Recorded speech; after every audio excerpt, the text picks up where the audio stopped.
आपल्या डोळ्यांची काळजी घेणारं पोखरकर नेत्रालय आता नवीन ठिकाणी सुसज्ज आणि अद्ययावत स्कायलाइट मल्टी स्पेशालिटी हॉस्पिटलमध्ये। डोळ्यांचे विविध आजार, ऑपरेशन्स आणि उपचार आता एकाच ठिकाणी। मोतीबिंदू, काचबिंदू आणि medical retina specialist doctor Santosh Kishor Pokharkar करणार आपल्या डोळ्यांच्या सर्व समस्यांचं परिपूर्ण समाधान। ठिकाण स्कायलाइट मल्टी स्पेशालिटी हॉस्पिटल, देवाचा मळा, बालाजी अपार्टमेंट जवळ, संगमनेर। संपर्क 02425 29 91 90 आणि 8108 17 63 65। माजी मंत्री धनंजय मुंडे यांच्यावर मनोज जरांगे यांनी केलेल्या आरोपांचा निषेध करत पाथर्डी येथे ओबीसी समाजातील कार्यकर्त्यांनी आंदोलन केलं। नाईक चौकामध्ये सामाजिक कार्यकर्ते किसन आव्हाड यांच्या पुढाकाराने या आंदोलनादरम्यान कार्यकर्त्यांनी धनंजय मुंडे यांच्या छायाचित्रावर दुग्धाभिषेक करून समर्थन दर्शवलं। यावेळी गोकुळ दौंड, विष्णुपंत ढाकणे, ॲडव्होकेट दिनकर पालवे, रमेश गोरे, नागनाथ गर्जे, महादेव दैफळे, किरण पालवे, प्रवीण वाघमारे, बाळासाहेब खेडकर, पप्पू केदार, अर्जुन ढाकणे, संदीप पालवे, पोपट पालवे, बबन बांगर, भास्कर दराडे, सुनील पाखरे, पप्पू खेडकर, संजय सानप यांसह कार्यकर्त्यांची उपस्थिती होती। मनोज जरांगे यांच्या वक्तव्यामुळे राज्यामध्ये जातीय तेढ निर्माण होत असून शासनानं त्यांच्या सार्वजनिक भाषणांवर बंदी घालावी अशी मागणी किसन आव्हाड यांनी केली आहे। तर जरांगे यांची ही प्रसिद्धीसाठीची स्टंटबाजी असून समाजाला समाजावर चढवण्याचा हा प्रयत्न आहे असा आरोप गोकुळ दौंड यांनी केलाय। यावेळी विष्णुपंत ढाकणे, नागनाथ गर्जे, महादेव दैफळे, पप्पू खेडकर यांनीही जरांगे यांच्या वक्तव्यांचा तीव्र निषेध केलाय। गेली 2 महिन्यापासून हा जरांगे अंतर्वालीत माशा मारीत बसला होता। त्याला कोणी विचारत नव्हतं, त्याला कोणी टीव्हीच्या त्या ठिकाणी एखाद्या चॅनलवाला सुद्धा त्या ठिकाणी जात नव्हतं। कारण 2 महिन्यापासून त्या ठिकाणी महाराष्ट्रामध्ये वेगवेगळी आंदोलनं चालू होती। विदर्भामध्ये बच्चू कडू साहेबांचं आंदोलन चालू होतं, अनेक ठिकाणी वेगवेगळे आंदोलन चालू होते। हा मागे पडला होता सांदीला, पण सांदीला पडलेल्या माणसाला जर पुढे यायचं परत, कारण चॅनलवाला तिकडे काय अंतर्वालीत फिराना, तिथे बसल्या बसल्या फक्त माशासारखा हानीत होता। म्हणून हा त्यांनी एक केलेला स्टंट आहे, हा मीडियाचा एक स्टंट आहे असं मला या निमित्ताने म्हणायचं। स्टंट करीत असताना महाराष्ट्रात फक्त त्याला कोणीच दिसत नाही। महाराष्ट्रात फक्त त्याला बीड जिल्ह्यातील, मराठवाड्यातील फक्त आमचे नेते धनंजय मुंडे साहेबांवर खालच्या भाषेत जाऊन टीका करायची। तुम्ही जर पाहिली असेल त्याची भाषा कशी आहे। अनेक नेत्याला, महाराष्ट्रातील मोठमोठ्या नेत्याला ज्यांनी 25 वर्ष 30 वर्ष आपलं राजकीय जीवन, सामाजिक जीवन या राज्यासाठी, या देशासाठी त्यांनी घातलेलं आहे, त्यांच्यावर पण एकदम खालच्या पातळीची टीका हा माणूस करतोय। टीका करत असताना तुम्ही पाहिले माननीय मुख्यमंत्र्याच्या पार कुठे कुठे त्यांनी टीका केली। मुख्यमंत्र्याची, माननीय महाराष्ट्राचे मुख्यमंत्र्याचे पार शेवटपर्यंत कुठे बोललाय सगळ्या जनतेने पाहिलं। अजित दादावर त्या ठिकाणी बोललो, शरद पवार साहेबांवर बोलतोय, धनंजय आपले त्या ठिकाणी छगन भुजबळ साहेबांची तर विचारायची सोय नाही, आणि आमच्या मुंडे साहेबांवर, पंकजाताईवर अनेक ठिकाणी त्या ठिकाणी वेगवेगळ्या खालच्या पातळीवर हा माणूस बोललाय। बोलत असताना या माणसाची पातळी तुम्ही त्या ठिकाणी पहा, अतिशय गलिच्छ शब्द आहेत। मग मला नेमकं आज या माध्यमाच्या द्वारे मी विनंती करतो, महाराष्ट्राचे मुख्यमंत्री आदरणीय देवेंद्र फडणवीस साहेबांना विनंती करतो का या जरांगेनं इथून पाठीमागच्या 2 वर्षाच्या कालखंडामध्ये अनेक नेत्यावर हल्ले त्या ठिकाणी घडून आणलेले, त्याचा कधी तुम्ही गृह खात्याच्या मार्फत तपास केलाय का? त्या ठिकाणी हाके साहेबांवर हल्ला केला, त्या ठिकाणी वाघमारे साहेबांवर हल्ला केला, अनेक करवीर नावाच्या माणसावर हल्ला केला, अनेक त्या ठिकाणी मुंबईत जाऊन धुडगूस घातला, नागपुरात जाऊन धुडगूस घातला, अनेक ठिकाणी या माणसाने धुडगूस घातला।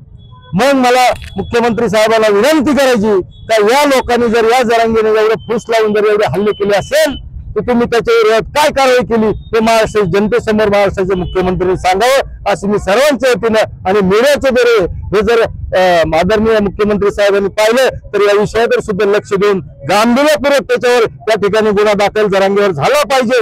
या लोकांवर जे हल्ले झालेत त्याचा मास्टर माइंड हा मनोज जरांगे आहे असं मी या ठिकाणी तुम्हाला सांगतो। केवळ एका माणसानं जातीमध्ये तेढ निर्माण केलाय। वास्तविक पाहता गावागावामध्ये, खेड्यापाड्यामध्ये कोणत्याही जातीमध्ये भेदभाव नसताना केवळ एक मनोरुग्ण येतो आणि त्या मनोरुग्णानं संपूर्ण राज्यभर वातावरण दूषित करून टाकलंय। विशेष म्हणजे आमच्या वंजारी जातीवर असतात, माळी धनगर असतात, यांच्या जातीवरती डायरेक्ट बोललं जातंय आणि तुला काय राग आहे बाबा, तो जरांगे म्हणून तो मनोरुग्ण आहे, या शासनाने त्याची गंभीर दखल घेतली गेली पाहिजे आणि त्याच्या वक्तव्यावर कुठेतरी बोलणं, त्याच्यावरती बंदी घातली गेली पाहिजे। एकीकडे मुख्यमंत्र्यांच्या आई बहिणीला शिवाय द्यायच्या, सर्वसामान्य नागरिकांच्या आई बहिणीवर शिवाय द्यायच्या। काल परवा तर आमचे नेते आहेत धनंजय भाऊ मुंडे यांच्यावरती सुपारी दिल्याचा आरोप केला गेला अरे तुला प्रसिद्धी हवी आहे, तुला काय पाहिजे ते सरकारला माग, परंतु एका प्रसिद्धीसाठी कुठेतरी तू जाणीवपूर्वक एका जातीला टार्गेट केलं जातं. आणि विशेष म्हणजे डॉक्टर सपना मुंडेचा घात झालाय, जी हत्या झाली, त्या हत्येचं दुर्लक्ष करण्यासाठी केवळ कट रस्त्याला आहे. म्हणून आमच्या शासनाला विनंती आहे की आता आमच्या जातीचा ओबीसीचा अंत पाहू नये. ओबीसी वरती हल्ले होतात. ओबीसीचे जे नेते आहेत लक्ष्मण हाके सर यांच्यावर 8 ते 9 वेळा हल्ले झाले गेले. त्याची प्रशासनाने कुठलाही दखल घेतली गेली नाही. त्याचे आरोपी अद्याप मोकाट फिरत आहेत. परंतु या मनोरुग्णावरती केवळ कट रचला, त्याच्या आधी टीव्हीवरती मीडियावर सर्व दाखवलं जात आहे. जे कोणी कट रचणारे त्याचे कार्यकर्ते, त्याच्या बगलेला बसून बसणारे, मांडीला मांडी लावून बसणारे कार्यकर्ते, हा केवळ कट आहे. धनुभाऊ मुंडे यांच्यावर जे बिनबुडाचे आरोप केले मनोज जरांगे यांनी, त्याचा पहिल्यांदा मी जाहीर निषेध करतो.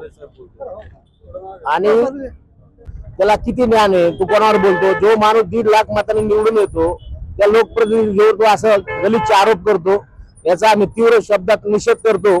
आणि इथून पुढे जातीवर बोललेला आम्ही कोणी खपवून घेणार नाही. तरी आम्ही इथून पुढे सर्व त्याला तीव्र शब्दात निषेध. महिन्यापासून आणि वर्षापासून या महाराष्ट्रामध्ये जातीचं विषयाचं राजकारण करण्याचं अत्यंत कुटुंब डाव चाललेला आहे. महाराष्ट्रातल्या जातीय जे स्नेहभाव आहे, त्या जातीय स्नेहभावाला त्याच्यामुळे निश्चितच एक मोठा दुरावा निर्माण होऊन जातीमध्ये एक संघर्ष निर्माण झालेला आहे. आज काल परवा आपल्या महाराष्ट्र राज्याचे माजी कृषी मंत्री सन्माननीय धनंजय मुंडे साहेब यांच्यावर एक खुनाचा कट रचल्याचा त्यांनी आरोप केला. आणि त्यांच्या काहीतरी रेकॉर्डिंग आज ते सोशल मीडियावर दाखवत आहे.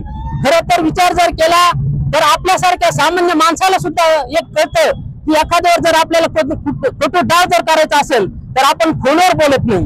आज ते राज्याचे मंत्री राहिलेले आहेत. अनेक वर्ष राजकीय आणि सामाजिक जीवनामध्ये त्यांनी नावलौकिक कमवलेला आहे.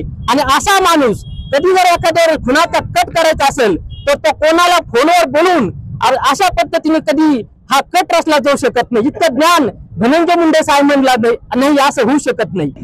धनुभाऊ यांच्यावर जरांगे कायमस्वरूपी टीका टिप्पणी करतो, बदनाम करतो.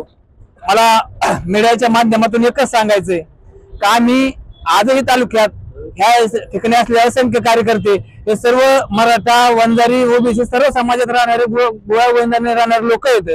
याच्या फक्त एका पोस्टमुळे याच्यामुळे एवढं दूषित वातावरण होते. मी मीडिया तुमच्या माध्यमातून फडणवीस साहेबांना विनंती करतो की यांनी आधी त्याची चौकशी करून आमचा जर नेता दोष असेल तर आमच्यावर कारवाई करा, पण पहिली त्याची बी कारवाई करा.